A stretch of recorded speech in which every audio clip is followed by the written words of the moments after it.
Gauteng provincial conference for the ANC getting underway today. Are things going to heat up? Delegates edging closer and closer to voting in the new leadership. So who is at play here? It's the party's deputy chairperson, Panyaza Lesufi, and provincial executive committee member, Lebogang Maile, going head-to-head for the province's position of chairperson. And as we have seen, Pulele Tweety Jones on the ground for us, so there are very clear lines of division, aren't there?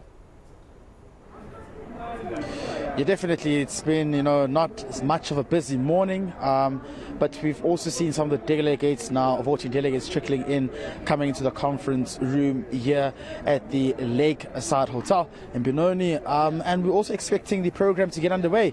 Of course, we haven't yet reached the step of having to go into the accreditation of the delegates as well, but what we're also waiting for is for some of the reports to be tabled. There will be a closed session. From there onwards, the media will be allowed in to oversee what may be the next step forward. But maybe just to not waste any further time, I've got one of the contenders for the Gauteng deputy chairperson position, being Mr. Mzi Kumaro. Thank you very much for joining us on ENCA. Now, yesterday was a lot of events that were taking place, particularly the key one around that political report that was tabled by the outgoing chairperson, Mr. David Makura. Some of the key highlights there being you now having to go into office and ensure you regain voters' confidence. Are those some of the things you may be looking at, or rather targeting, once you go into office and when you're elected? A good day to yourself and your viewers. I think yesterday it was a fruitful day for us in this particular conference, and I think that the report of Comrade Makura provided a context and identified issues that we have to deal with them as we continue with this organization. Of a particular interest to us, it's a question that I would relate to it as a generational question. That's what we need to answer in this particular conference. What is that generational question that is in front of us? It's what is the mission of this particular generation going forward, in the context of the fact that our elder generation that was there before, Mandela, Sisulu and so on, identified exactly what is their mission, and their mission was political freedom in their lifetime, a mission that they were prepared to die for. So what is our mission that we need to identify? We think that economic freedom in our lifetime is the message that we need to carry forward as this particular generation. And we have two options. We either achieve it or betray it. We have taken a decision that we will ensure that that mission is achieved and that we should not betray. So all of those important policies that were spoken of that relates to the economy are what we're going to be looking at, because we think that something must be done with the economy of this particular country. Some are saying temper with it, but I want to use a strong words that we need to disrupt it, because it doesn't help us to manage an economy that, in my view, takes even this liberation movement out of power. It will not help us to do that. Why do you say so?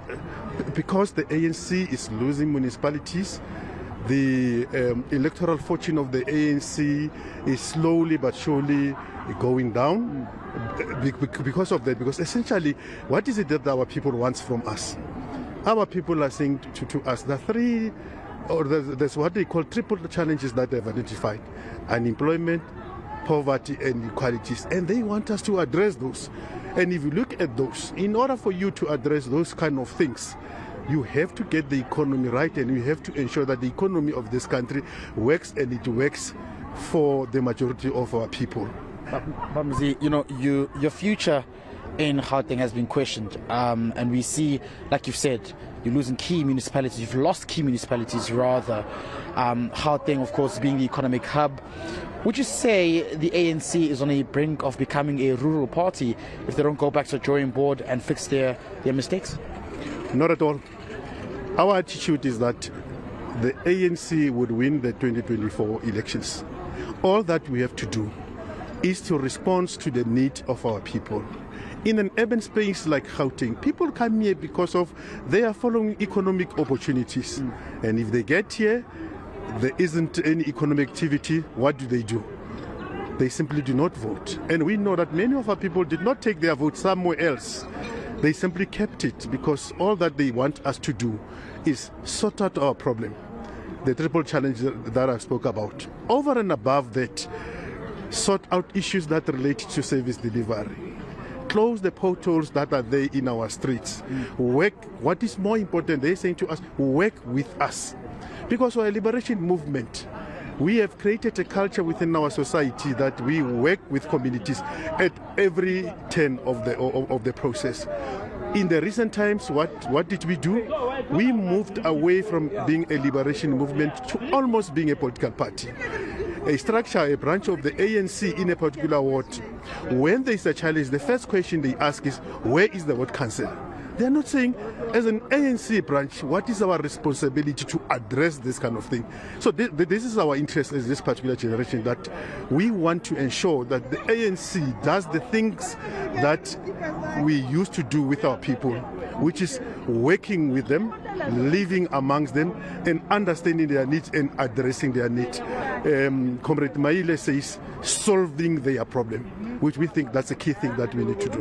Many argue that before you can address issues in society and in communities, you need to get your house in order first, which is quite a legitimate reason that's been brought. But at the core of it all is the issue of the step-aside resolution. There's talk around secretaries in Ekurhuleni, Tshwane, and of course Johannesburg, wanting it to be reviewed and wanting it to be looked into as a province of Gauteng. What's your take on that matter? I think the first thing that we need to accept is that we're a unitary organization. A decision has been made by our National Executive Committee of the African National Congress on the step-aside issue. And we have to support that particular decision because we're a unitary organization. I think that's the first thing I want to explain. The second thing is all policies of the African National Congress at a particular time get reviewed. So we're going to a policy conference. So step aside must also be part of that. We can go there and say, it's correct, let's proceed with it. All right? Those who have issues with that will have to be given an opportunity to raise their particular issues. But where I'm standing on the issue is that we think it's a correct decision that the NEC has made. And because we're a unitary organization, we have to oblige and ensure that we support the step-aside resolution. I know you have a meeting. Thank you very much for joining us. I'll be with you throughout the day. That's Mzi Kumalo, of course, Gareth, who also contesting for the deputy chairperson position in the province. But maybe just to also bring in one more guest before you go, from the Young Communist League, Khabo Morife. Thank you very much for joining us. You were late, my man, but good morning. Thank you. How are you? Thank you. Sure. Now, there's been just a litany of issues that have been brought to our attention as well, just regarding yesterday's PEC meeting that sat with the 19 quarantine votes that's agreeing to go ahead with the conference despite those challenges. As the Young Communist League, what are your concerns so far regarding this conference? Do you think it can sit without its integrity having to be questioned? Look, I think we have a competent leadership of the ANC in the province, and the fact that they were able to arrive at a determination that conference must proceed, the manner in which they have resolved, it shows leadership. I think all of us must have confidence in the process and hope that the leadership of the ANC, as and when challenges arise, they will be able to rise to the occasion and resolve all these challenges that are there. What is your take as a Young Communist League on the issue of the step-aside resolution having to be reviewed? There are calls from the secretaries of this province having to look into this matter ahead of the policy conference to say there are some items in there that have to be amended as well. Look, I think there has to be an engagement on the matter. But in principle, it provides, direction in terms of having, thought leadership within the African National Congress. And I believe that to clarify it so that it doesn't hamper with the challenge, I think as and when there are issues, they should be able to be, consensus around how to implement it.